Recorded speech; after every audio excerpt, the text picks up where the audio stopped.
نحمده ونصلي على رسوله الكريم أما بعد فأعوذ بالله من الشيطان الرجيم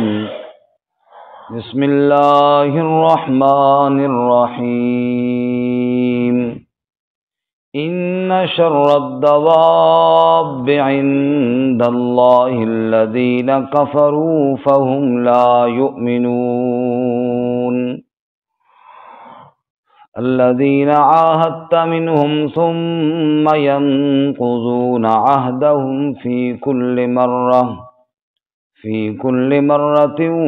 وهم لا يتقون فإما تثقفنهم في الحرب فشرد بهم من خلفهم لعلهم يذكرون وإما تخافن من قوم خيانة فانبذ إليهم على سواء إن الله لا يحب الخائنين إن شر الدواب بے شک ساری مخلوق میں برے عند اللہ اللہ کے ہاں الذین کفروا وہ لوگ ہیں جنہوں نے کفر کیا فہم لا یؤمنون پس وہ ایمان نہیں لائیں گے الذین عاہدت منہم وہ لوگ کہ وعدہ کیا آپ نے ان میں سے ثم ینقضون عہدہم پھر وہ توڑ دیتے ہیں اپنے وعدے کو فی کل مرہ ہر مرتبہ وہم لا یتقون اور وہ ڈرتے نہیں ہیں فَإِمَّا تَثْقَفَنَّهُمْ فِي الْحَرْبِ پس اگر آپ ان پر غلبہ پائیں لڑائی میں فَشَرِّدْ بِهِمْ مَنْ خَلْفَهُمْ پس مار بھگائیں ان کے ذریعے جو ان کے پچھلے ہیں لعلہم یذکرون تاکہ وہ دھیان کریں وَإِمَّا تَخَافَنَّ مِن قَوْمٍ خِيَانَةً اور اگر آپ خوف کریں کسی قوم سے خیانت کا فَانبِذْ إِلَيْهِمْ عَلَى سَوَاءٍ تو معاہدہ پھینک دیجئے ان کی طرف برابری پر ان اللہ لا يحب الخائنین بے شک اللہ تعالی محبت نہیں فرماتا خیانت کرنے والوں سے سبحان ربک رب العزت عما یصفون وسلام علی المرسلین والحمد للہ رب العالمین اللهم صل على محمد وعلى آل محمد كما صليت على إبراهيم وعلى آل إبراهيم إنك حميد مجيد اللهم بارك على محمد وعلى آل محمد كما باركت على إبراهيم وعلى آل إبراهيم إنك حميد مجيد معزز سامعین سورۃ الانفال کا 7واں رکوع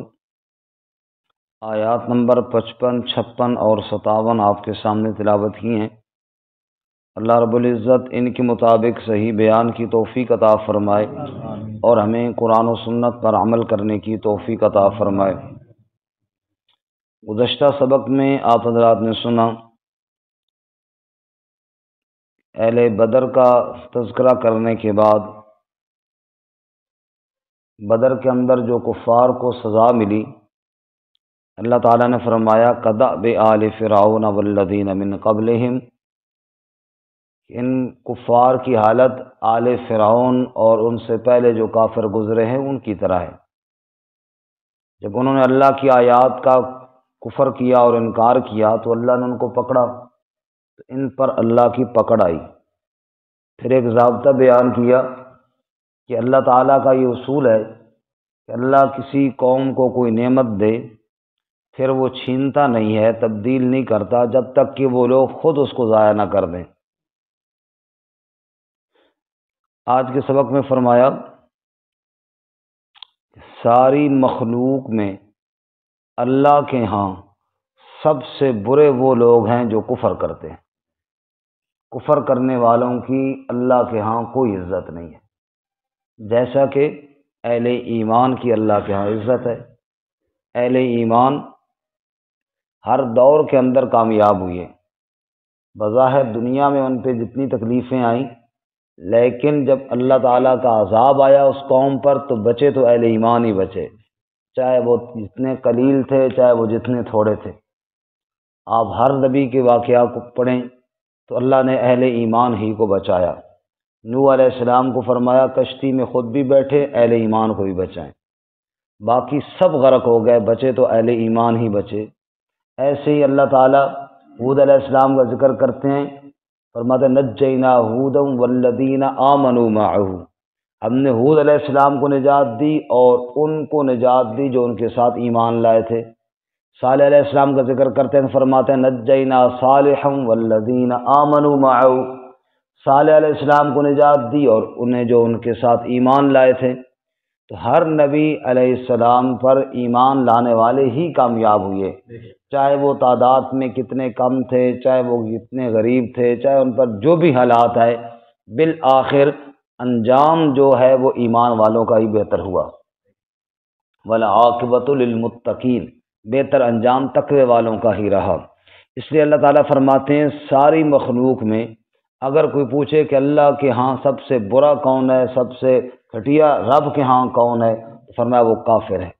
جو اللہ کا کھاتے ہیں، اللہ کا پیتے ہیں، پھر اللہ کے ساتھ کفر کرتے ہیں۔ اللہ کہتے ہیں یہ میری ساری مخلوق میں، اس میں صرف انسانوں کی بات نہیں، اس میں حیوانات ہیں، اس میں درندے ہیں، اس میں موذی جانور ہیں، سب سے بدتر ہیں تو وہ کافر ہیں جو اللہ کے ساتھ کفر کرتا ہے۔ جیسا کہ اللہ سورۃ التین میں فرماتے ہیں لقد خلقنا الانسان فی احسن تقویم ثم رددناہ اسفل سافلین، انسان کو پیدا تو کیا تھا سب سے عمدہ، سب سے اعلیٰ، سب سے احسن، لیکن ثم رددناہ اسفل سافلین، پھر جب یہ لوٹا تو بہت نیچے، بلکہ نیچوں سے بھی نیچے چلا گیا۔ اور ابھی ہم نے پیچھے پڑھا نامہ پارے میں کہ اولئک کالانعام بل ہم اضل، اللہ فرماتے ہیں یہ جانوروں سے بھی بدتر ہیں جو میری آیات کا انکار کرتے ہیں۔ اور اسی طرح نامہ پارے میں ہم نے یہ بھی پڑھا کہ فَمَثَلُهُ كَمَثَلِ الْكَلْبِ إِن تَحْمِلْ عَلَيْهِ يَلْهَثْ أَوْ تَتْرُكْهُ يَلْهَثْ، جس شخص نے اللہ کی آیات کا انکار کیا رب نے فرمایا اس کی مثال کتے کی طرح ہوئی، إِن تَحْمِلْ عَلَيْهِ يَلْهَثْ أَوْ تَتْرُكْهُ يَلْهَثْ، جیسے وہ ہر وقت ہانپتا رہتا ہے، اللہ کی آیات کا منکر بھی اسی طرح زبان لٹکائے ہانپتا رہتا ہے۔ عزت انسان کی تبھی ہے جب تک وہ اللہ پر ایمان رکھے، جتنا اللہ تعالیٰ کا باغی ہوگا اتنا ہی اللہ کی نگاہ، اللہ کی رحمت کی نگاہ سے وہ گر جائے گا انسان۔ اللہ ہمیں بغاوت اور گناہوں سے محفوظ فرمائے۔ ایک عالم نے بڑی خوبصورت بات کی، یہ جو انسان کے ناخن ہیں جو ہم کاٹ کر پھینک دیتے ہیں، بال جو کاٹ کر پھینک دیتے ہیں، اب یہ ضرورت سے زائد چیزیں ہیں نا انسان کی، بال جو کاٹ دیتے ہیں، ناخن جو کاٹ دیتے ہیں، لیکن احترام ان کا بھی ہے۔ شریعت نے یہی کہا ہے، ادب یہی ہے کہ ان کو یوں پاؤں کے نیچے نہ پھینکیں، بلکہ ان کو کہیں سائڈ پہ رکھیں، کہیں کسی جگہ دفن کر دیں، یہی ان کا احترام ہے۔ بہتر بات یہی ہے انسان کے فالتو چیزیں، ناخن کٹے ہوئے، بال کٹے ہوئے، ان کو بھی یوں پاؤں میں پھینکنا، گلیوں میں پھینکنا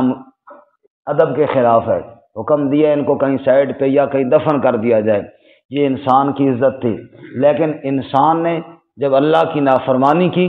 اور بغاوت کی، مثلا انسان نے چوری کی، شریعت کہتی ہے اس کا ہاتھ کاٹ کر پھینک دو۔ اب دیکھو انسان کی کتنی عزت تھی کہ فالتو چیز کا بھی احترام تھا، لیکن جب انسان نے اللہ کی بغاوت کی تو کتنی انسان کی ویلیو گر گئی کہ اس کے ہاتھ کے کاٹنے کا حکم دے دیا ہے۔ معلوم ہوا عزت اسی کی ہے جو اللہ کا فرما بردار ہے، جو اللہ کا نافرمان ہے اس کی کوئی عزت نہیں ہے۔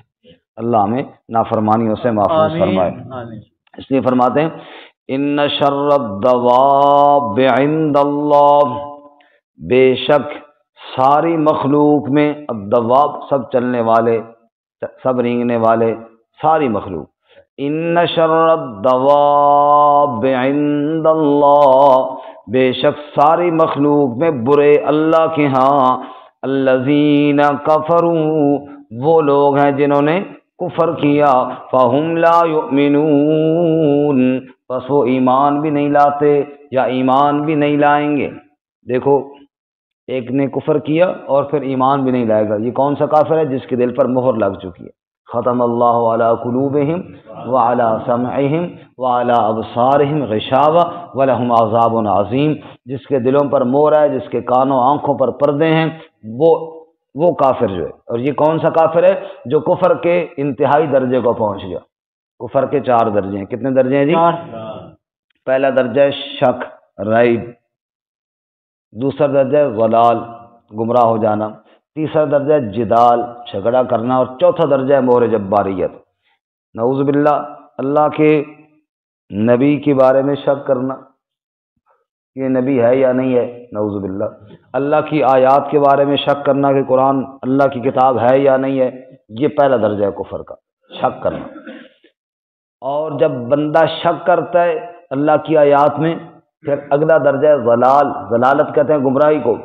پھر وہ بندہ بھٹک جاتا ہے، پھر وہ بندہ گمراہ ہو جاتا ہے، دوسرا درجہ کیا ہے؟ گمراہ ہو جانا۔ تیسرا درجہ ہے جدال، جب گمراہی حد سے بڑھتی ہے پھر وہ جھگڑے کرتا ہے، لوگوں نے اللہ کے نبیوں کے ساتھ جھگڑے کیے،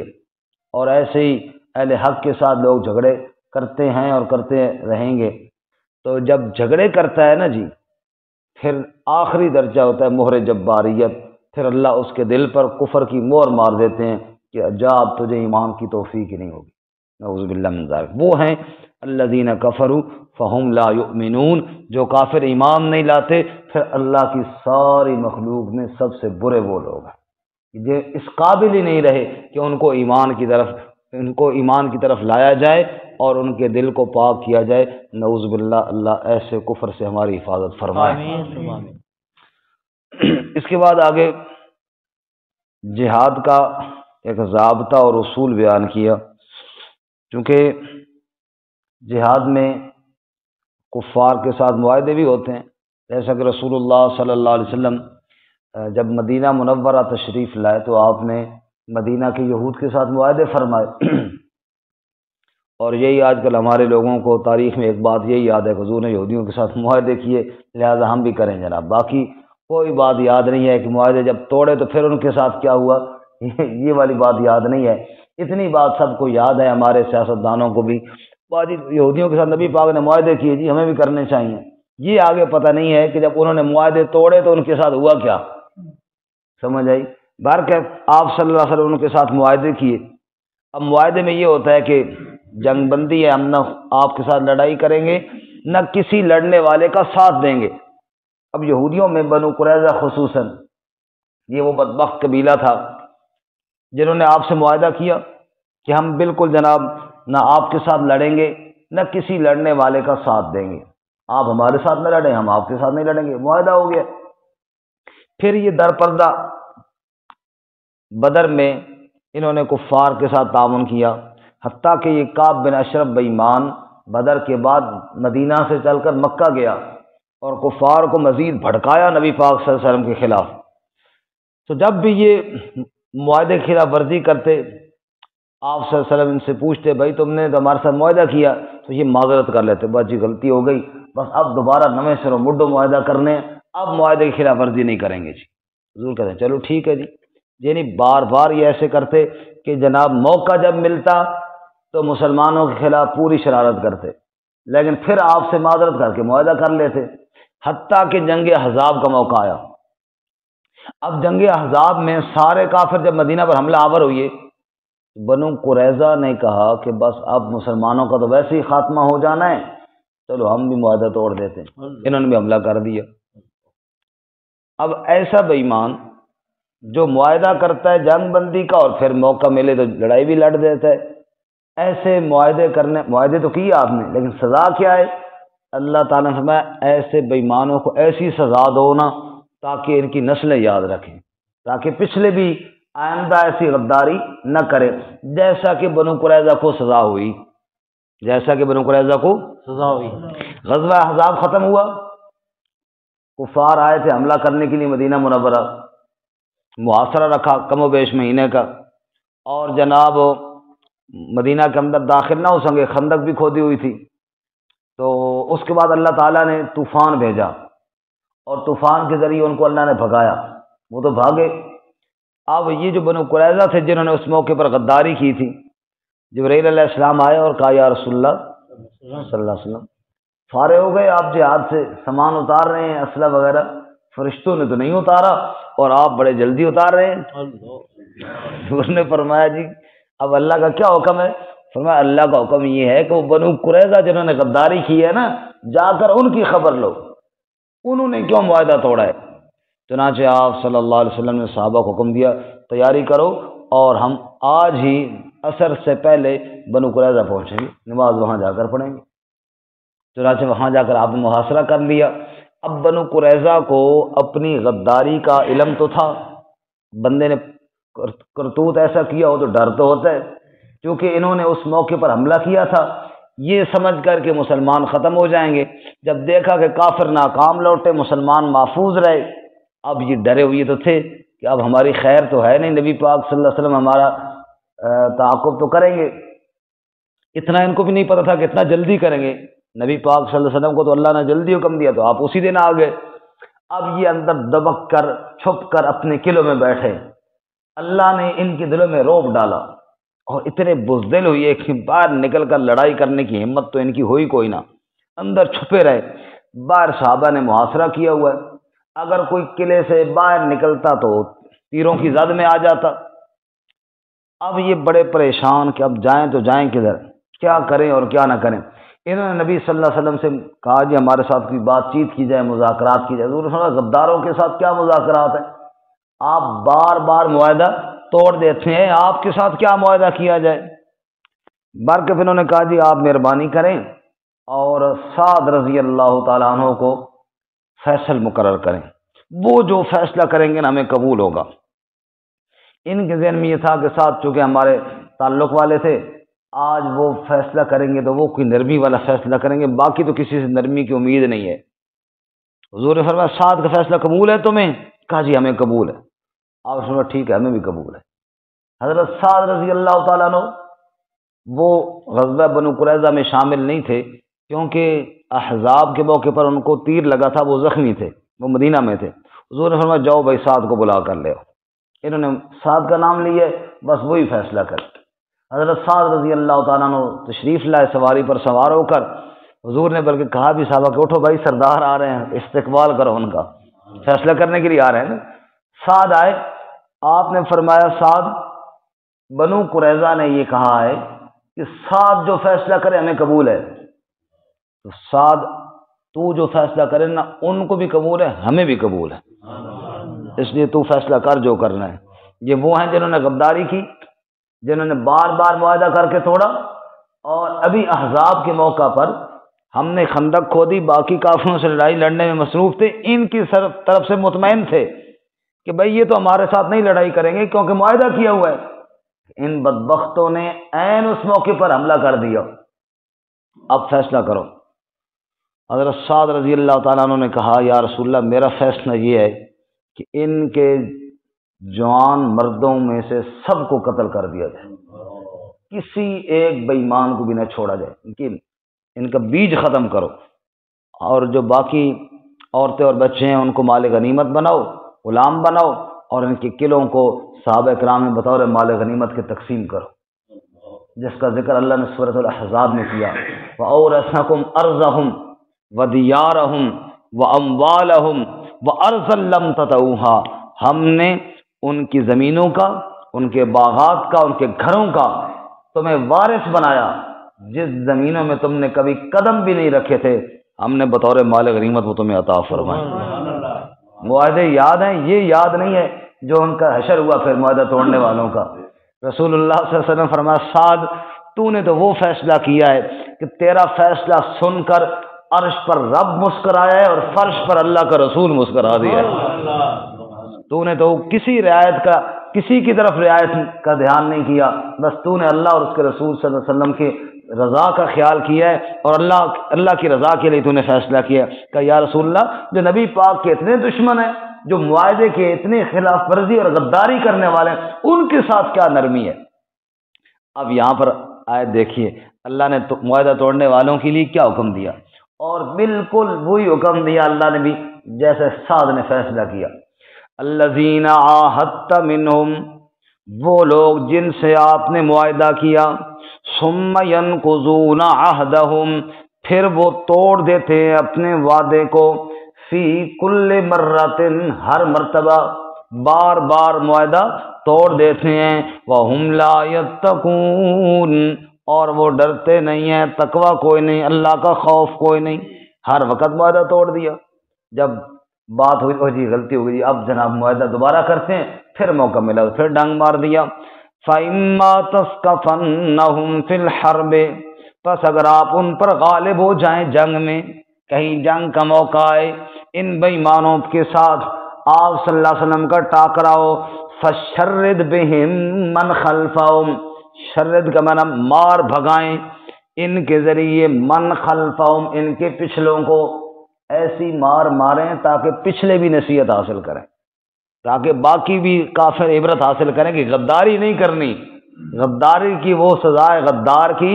جو عام کافر کی بھی نہیں ہے، عام کافر کی سزا بھی